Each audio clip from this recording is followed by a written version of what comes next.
Hello, day two. Welcome. I actually am really glad about this because this gives me accountability to show up and to make videos for you. So, welcome. I hope that you find them supportive and helpful. And if there's something else that you feel like would be supportive and helpful, then please let me know because that's why I'm here. I am going to report on what I heard in my brain as I woke up this morning. And it was very simple, and it was May 22nd. That was what I heard in my thoughts, May 22nd, which is insane because May 22nd happens to be the only thing I can think of with May 22nd is it's my ex-husband's birthday. Which is crazy. Like, why would I wake up hearing that? Like, why? Right. And so I don't know. Maybe there's no reason at all. Or maybe there is a reason. I don't know.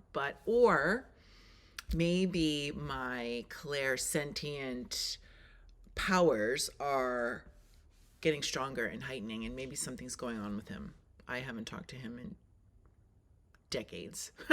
So I don't know. I don't know.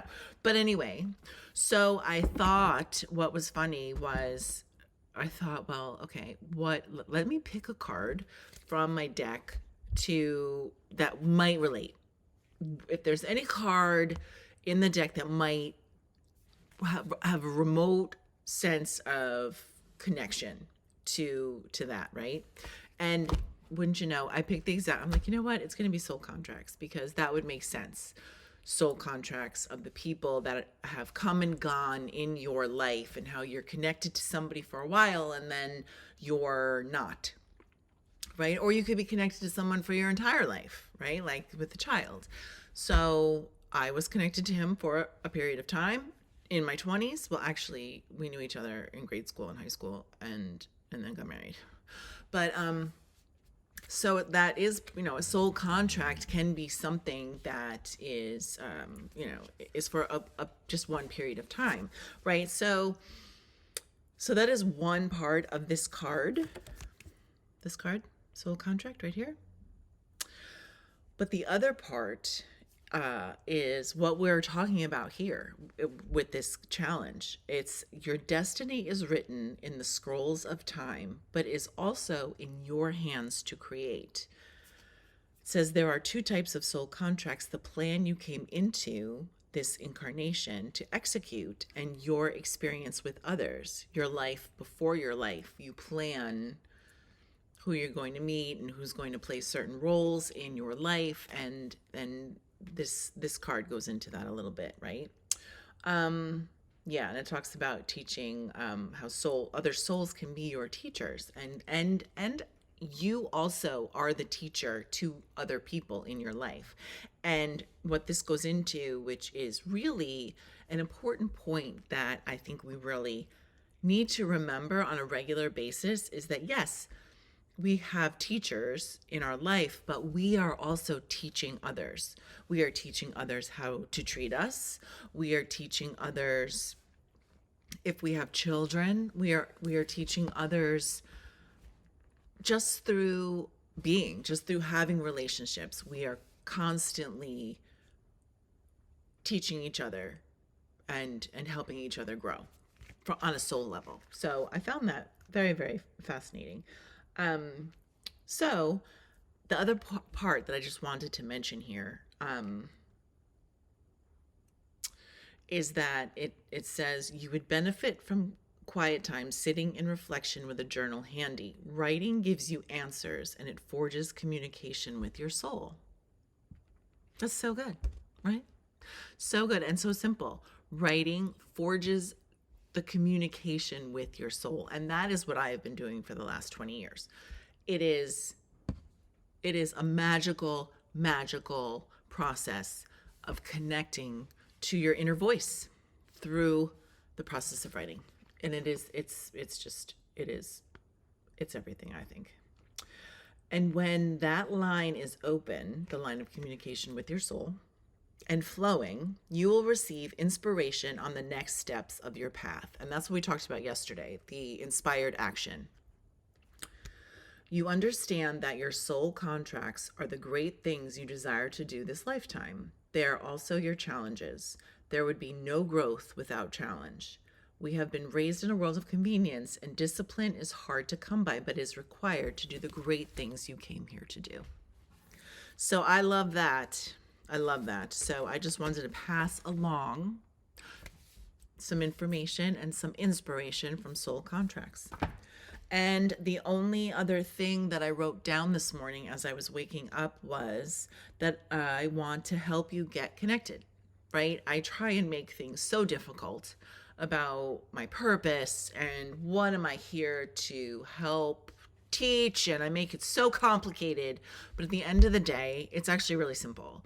It is helping you get connected in whatever form that looks like, right? It's getting connected to your life force.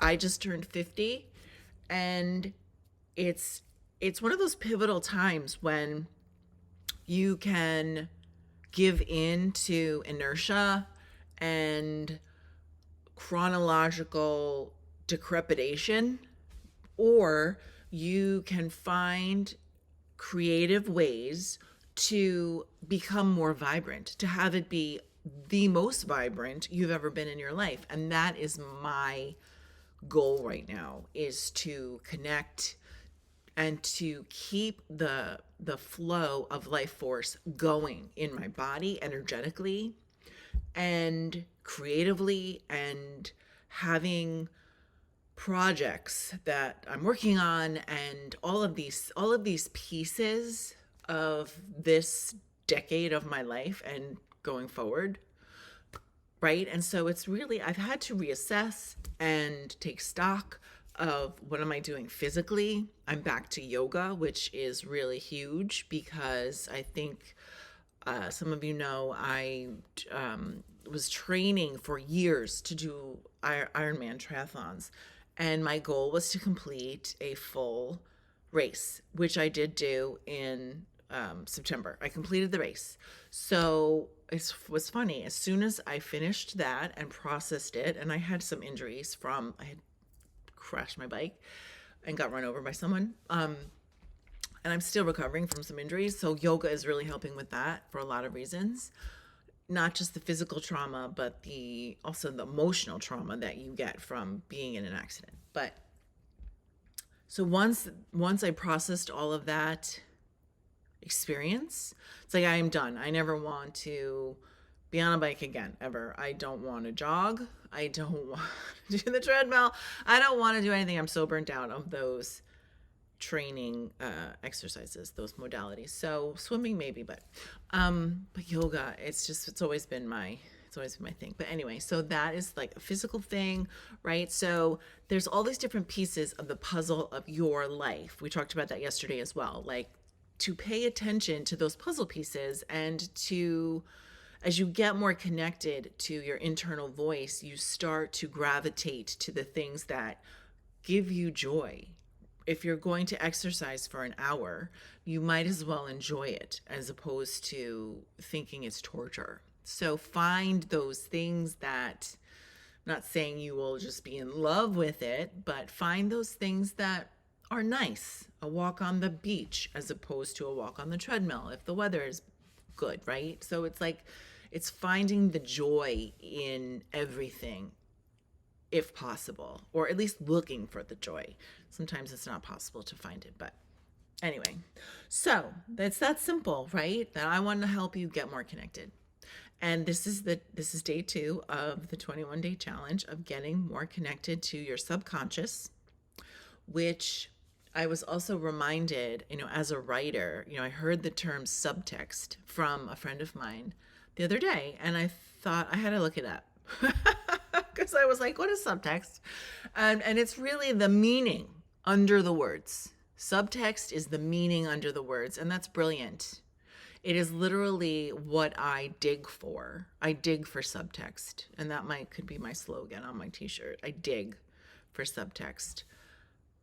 The meaning, and that's very Jungian, it's like, what's underneath? What's the truth underneath? What's the hidden meaning? What is the motivation, right? And actors are always looking for the motivation of the character. It's the subtext, it's the meaning behind why we do what we do, and it permeates everything, and it is your subconscious. So subtext is the writing world's way of saying subconscious. So a more lively, fun way of saying subconscious exploration from yesterday is the subtext, digging for subtext. So maybe that will be today's title, but digging for subtext. That is the overarching theme of these next 3 weeks. So anyway, so that is what I came up with for my morning download. So if you had a morning download, please let me know. I'd love to know. And I'd love to hear about, how you're finding, although it's only day 2, the process of connecting to and exploring your subconscious and digging through to find the subtext. So I think that is it for today. Yeah, I think that is it for today. The other one thing I did write down, just to as a quick reminder, is that there are many ways to connect to your life force, but they all require a deep connection through the body, right? There's breath work, there's yoga, there's even therapy, because you're talking, you're having a relationship, and you're communicating, and it has to do with the body. And so over the next couple of weeks, I will bring that in, some practices that I have been working on. And I'm also developing a course, kind of like a writing meetup connection course around the deck, around the Creation Codes deck. Here's my that. Because there's so many rich, wonderful exercises in here, and it's really great to kind of go into depth and do it live, and do it connecting with others in a small group, in a small group, so that everybody can really share their experience, because that's what makes it effective, is sharing your experience. That's all I got. Anyway, I am keeping this one shorter than yesterday, and I hope that you are having fun with this little exercise challenge. I know I am. I'm having fun. So have a great day, everybody. I will see you tomorrow for day 3, and be well. Take care. Bye.